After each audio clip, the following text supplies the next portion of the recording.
Hey there, card folk. Speedrobo here.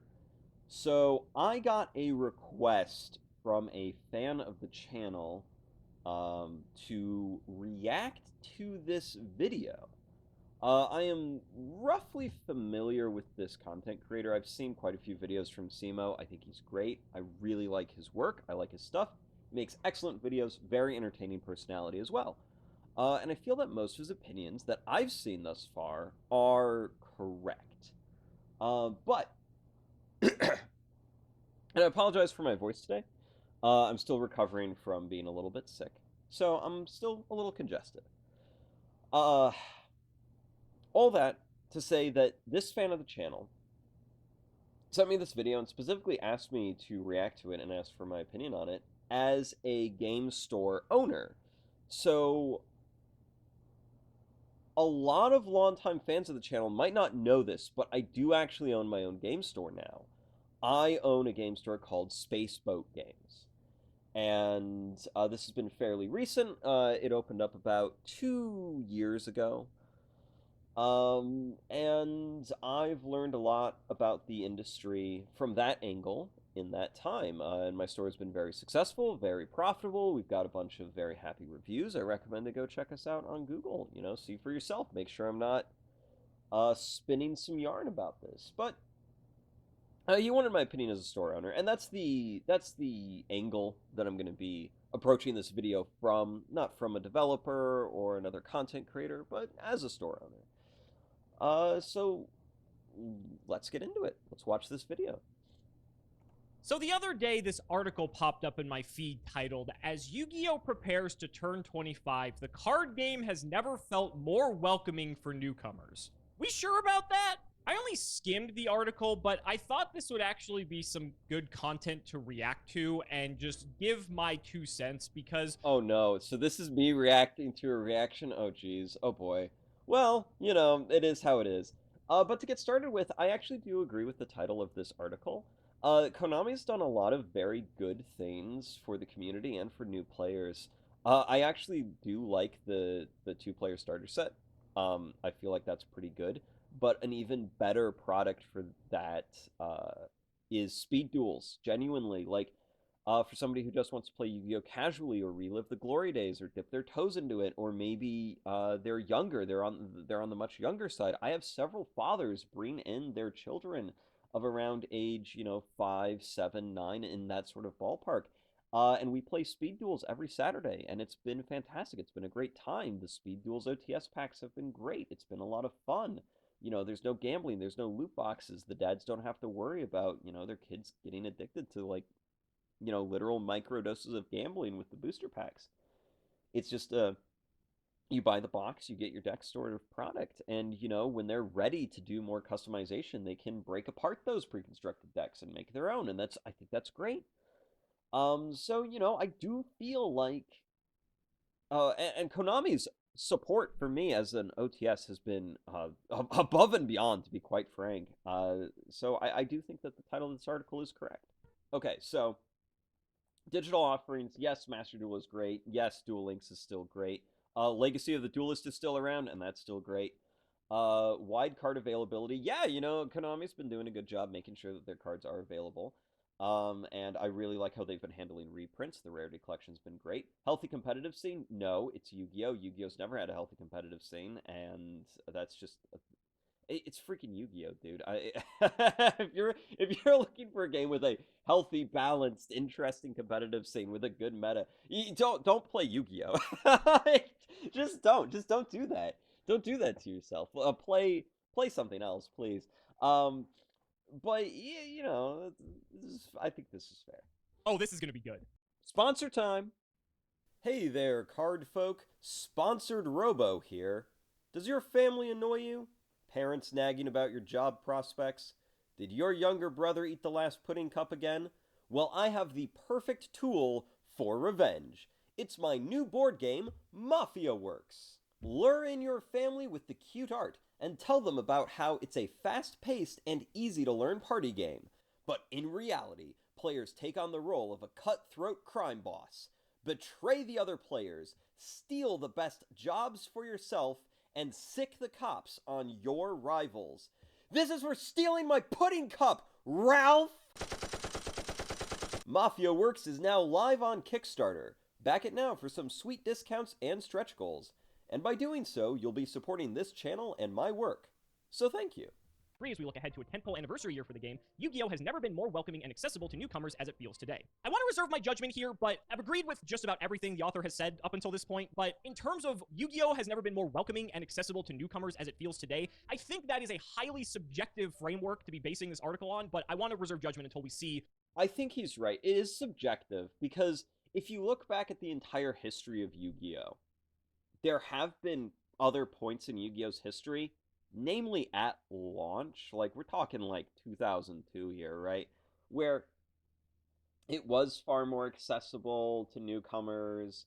Well, I say that, and then actually the rule books back in 2002 were hot booty juice, like basically unreadable, terrible at teaching you how the game worked. You know what? No, I'm going to say it. I think that this is actually the most accessible Yu-Gi-Oh's ever been, straight up. What arguments they present. This is the result of a change in approach that we covered throughout last year and comes from a dedicated attempt to revitalize the game and encourage new audiences, both old and young, to not just Yeah, Speed Duels. Speed Duels great. Let's hear him complain about Speed Duel.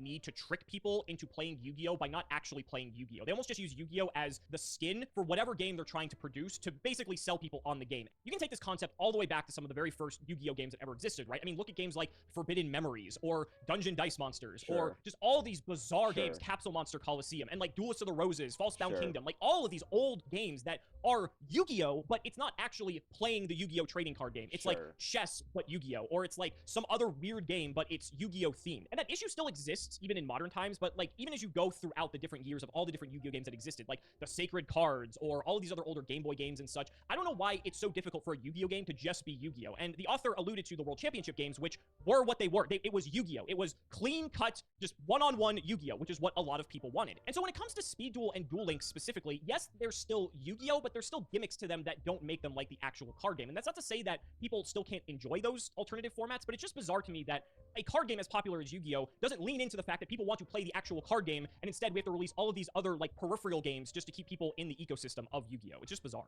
We've talked about the Okay, so I wanted to let him finish because listen, this is where mean Speedrobo is going to happen. And Cimo, I understand him. I get where he's coming from. I hear him, and I mean absolutely no disrespect when I say this. But I want this man to, for 5 minutes, pull his head out of his own butt crack and stop sniffing the Yu-Gi-Oh! Sweat for 5 minutes. Because when he says that Speed Duels isn't Yu-Gi-Oh!, he's wrong. Speed Duels plays exactly like Yu-Gi-Oh! You just have 2 less columns. That's it. Oh no, my main phase 2. Who cares? It's literally just Yu-Gi-Oh!, but with a card pool that's good, a ban list that functions, and a product type and business model that is the most consumer-friendly Yu-Gi-Oh! Has ever been. To your like, I understand that Cimo has been around forever. He's played Yu-Gi-Oh! Forever. He's an old school Yu-Gi-Oh! Man. He's a competitive Yu-Gi-Oh! Man. He makes Yu-Gi-Oh! Content. That's his thing. To him, to his eyeballs, to his taste buds, Speed Duels isn't Yu-Gi-Oh! But to your average person who just plays card games, you sit them down and you have them play Speed Duels, and then you have them watch like a couple normal games of Yu-Gi-Oh! At like your standard tournament later that night, right? Like people come into my store, they play Speed Duels at noon, and then like okay, so let's say this, right? Dad and his son come in at noon to my store. They play Speed Duels together. Everybody has a great time. Everybody's having a good time. Okay, play Speed Duels. They go get lunch. Dad comes back, brings his son back, right? And it's about time for like, the late night Yu-Gi-Oh! Tournament to start. This is where we do all the standard tournament formats. This is the big boy Yu-Gi-Oh! Tournament, right? And so the son sits and he watches his dad play a couple hands of Big Boy Yu-Gi-Oh while he waits for his mom to get off work and come pick him up, right? To that kid, it looks exactly the same like what he was playing, except some of the cards have different colors and slightly more things happen during the turns. Right? Like to your average person, to the dad's wife, who she plays some Yu-Gi-Oh, right? But to her, it's the same thing. It's just there's like more in the extra deck. That's it. That's it. So this is one of the big problems that I have with a lot of like people who have been in Yu-Gi-Oh for way too long and have been smelling the Yu-Gi-Oh ass sweat for way too long is they don't understand that Speed Duels is it's just Yu-Gi-Oh. It really is. way that they come out, that you actually need them that way, that they're going to make an absolute shit ton of money off of that. And so Speed Duel, I think, is a little bit more generous in this regard, just because with Speed Duel, a lot of the product is pretty self-contained. And when it comes to Speed Duel and Duel Links, though, the issue is sort of what I was alluding to before, right? It's Yu-Gi-Oh, but Yu-Gi-Oh Light, if you want to look at it that way. I mean, you only have the 3 zones for everything. There's the skill cards, which the skill cards are a whole nother discussion because they completely just bypass like complete entire mechanics of certain decks or archetypes. The skill cards are fun. If you don't like skill cards, you just hate fun. I'm sorry. The skill cards are freaking fun. They're fun, dude. If you don't like them, you're wrong. Sorry. Archetypes, which arguably in modern Yu-Gi-Oh would make those strategies unplayable, and so for Duel Links or Speed Duels specifically, actually allows these types of strategies to be played, but it's sort of like some weird, cheeky cop-out as a result. But then you also have the fact that you're playing Yu-Gi-Oh, at least in the instance of like Speed Duel, right? You're playing Yu-Gi-Oh that is like how people would have played the game back in like the early, or rather late 2000s, or maybe early Yes. 2010s. Yeah. I know Duel Links obviously has more of the summoning mechanics because Duel Links is a lot older compared to Speed Duel, but at the end of the day, this is sort of just channeling what people really liked about old Yu-Gi-Oh and just repackaging it, rebranding it, and trying to appeal to that audience. But again, I don't understand why we have to have this separation between the two. I guess you could. Okay, so I'm understanding. I'll let him finish, but I think I understand what his fundamental like misunderstanding of Speed Duels and how it works is coming from. Argue that from an accessibility standpoint, yes, it allows people to play Yu-Gi-Oh, but if you're looking at Yu-Gi-Oh top down, the main game of Yu-Gi-Oh, this is not people playing the main game. This is people playing like a side product, which I guess is still inclusive of the overall Yu-Gi-Oh community, but I think it's a bit unfair to say that you're trying to use this as a segue to say that Yu-Gi-Oh is very inclusive as a whole, because I just don't think that's true. Also, when it comes to dual. Yeah, okay. So here's his fundamental like cognitive miss here, right? Because he mentioned this. He thinks Speed Duels is trying to appeal to people who liked old school Yu-Gi-Oh. That's not necessarily true. What it is it is a product for people who want to play Yu-Gi-Oh but don't want to deal with the bullshit. That's who it's for. It's for people who liked old Yu-Gi-Oh and then fell off. Maybe they want to come back. It's for people who have kids who maybe can't handle the full deal yet, because let's be honest, Yu-Gi-Oh's kind of scaled itself way out of the reach of its original demographic. That's what Speed Duels is. And I think Cimo's missing that. To accelerate moves to democratize and lower the financial cost of entry to competitive TCG Yu-Gi-Oh for those looking to take the plunge. I'm reading this correctly, yes? Commendable actions taken by Konami to democratize and lower the financial cost of entry to competitive TCG Yu-Gi-Oh for those looking to take the plunge. I'm sorry, I just had to repeat that again. Anyway, in other years, it would be understandable for a person to express interest in playing, only to balk at... It would be understandable for a person to express interest in playing, only to balk at the high cost of initial investment in building a deck that can compete with the best in the... Yeah, no, Yu-Gi-Oh's ridiculously expensive. Like he's right. I do think that there have been some products in the past year that have been pretty dang good for people looking to pick stuff up and it not being insanely expensive. Is it still super expensive? Yes, it's a trading card game. If you want to have a TCG experience at a not wallet busting price, you gotta play a living card game or expandable card game. Or the business model I just recently created, the customizable card game.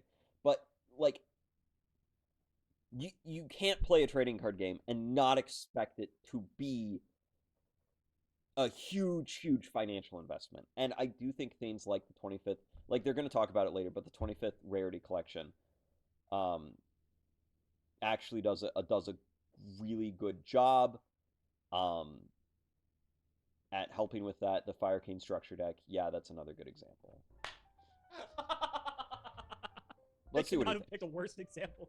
The recent reloaded Fire King structure deck is a particularly impressive release, promising a deck that can compete in tournament events just by picking up 3 copies of the deck and merging them together. Okay. Okay. We made it through this section. I have a lot to say here. Okay. Yeah, go for it. I'm all ears.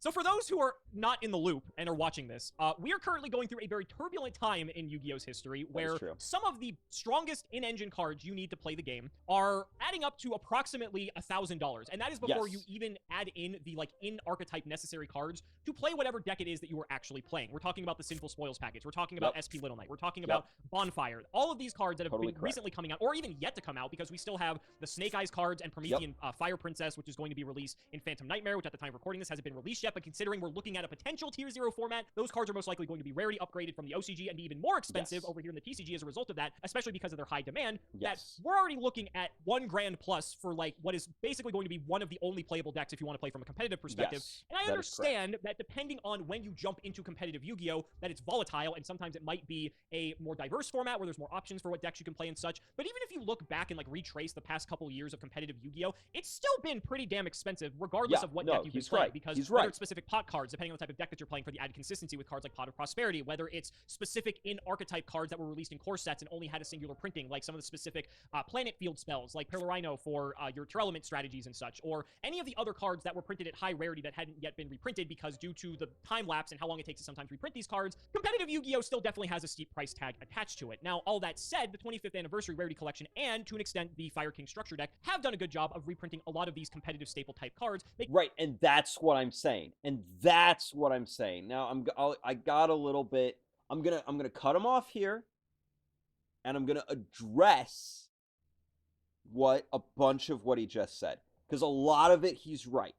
So much of it he's right.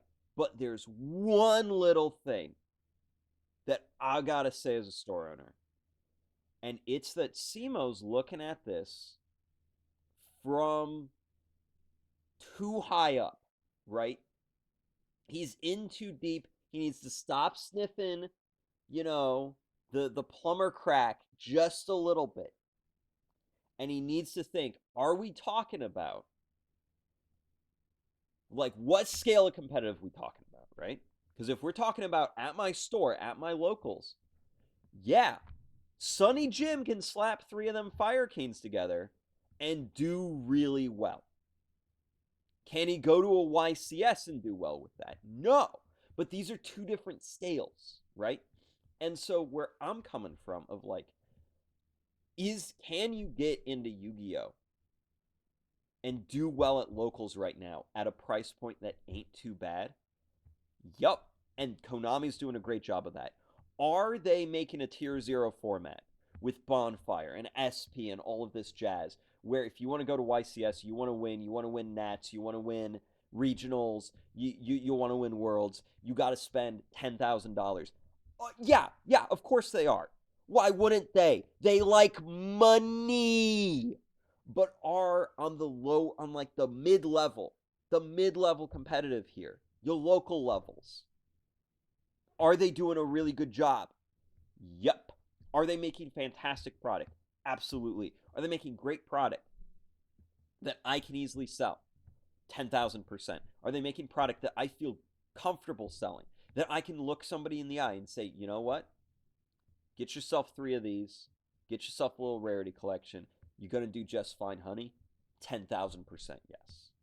Really going to win. I also feel like the 25th anniversary collection is also a major black swan event when it comes to the Yu-Gi-Oh! TCG as a whole, because they can't sustainably continuously print rarity collections every single year, because eventually they're going to print so many copies of these cards, especially if it's the ones that are the highest in demand, that they're going to drive the prices of those cards into the ground. And you might think that that's a good thing, but I would argue it's not, because then that means the product itself doesn't hold value. If the product doesn't hold value, if they release it to the distributors and the card stores to then sell it to the players, the card stores and anyone who's selling selling the initial sealed product isn't going to make any money on it. And then as a result of that, they're going to take a huge loss. They're not going to want to reorder it because then the confidence in the product goes down to zero, which means then they're not going to order from the distributors. And then essentially it's going to erode all confidence in the market. And so it's a very fine dance that has to be played when it comes to like reprinting cards. And I mean, yeah, he's right. It's a fine dance when it comes to reprinting cards. Here's where I definitely come in as a store owner. All right, so here's why I like rarity collection, okay? All right, listen up.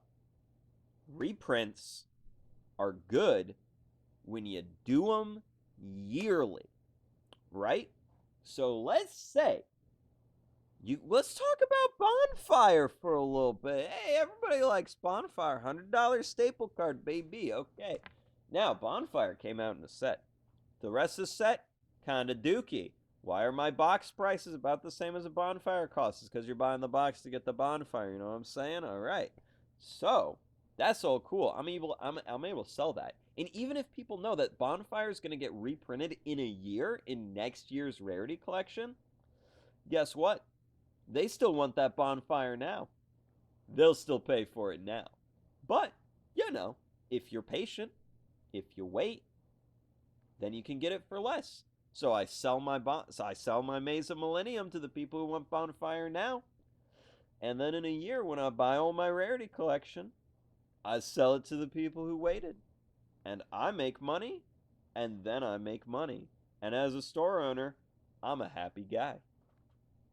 25th anniversary collection, we gave a lot of these cards, what, like 7 different printings? And if you look over here, Ash Blossom with all of its different printings now, courtesy of the rarity collection, it's still like $3 a copy, which is insane, all things considered. There's also the argument of, when it comes to reprinting some of these cards, how useful they are to being reprinted. Like, his example with Ash Blossom shows exactly how reprints lower the value of a card a little bit, but not a whole lot. I mean, before rarity collection, Ash Blossom was what? Maybe $9, $8, maybe. Still like a $5 card, buddy. He's looking at it exclusively from top level.